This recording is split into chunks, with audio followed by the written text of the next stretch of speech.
ফলের উপকারিতা নিয়ে সন্দেহ প্রকাশের জায়গা নেই। যে কোনো ফল খাওয়া ভালো, এতে কোনো অপকারিতা নেই। তবে কিছু ফল আছে যা একসঙ্গে খাওয়া ঠিক নয়, কিংবা একসঙ্গে খেলে এর অপকার হবে এবং খেলে শরীরে সমস্যা দেখা দিতে পারে।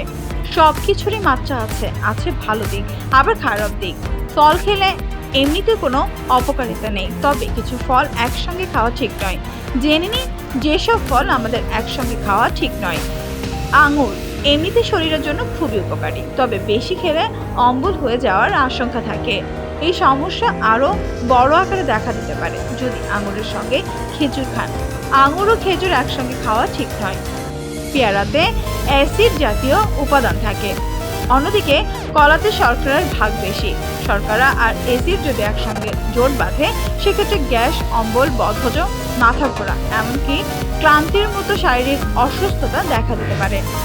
অনেকেই পেঁপের উপর লেবুর রস ছড়িয়ে খান, এতে স্বাদ অনেক গুণ বেড়ে গেলেও এই দুটি ফল একসঙ্গে খাওয়া ঠিক নয়। পেঁপে ও লেবু একসঙ্গে খেলে রক্ত স্বল্পতা এবং হেমোগ্লোবিনের ভারসাম্যহীনতা দেখা দিতে পারে। সুস্থ থাকতে এই দুটি ফল একসঙ্গে না খাওয়াই ভালো।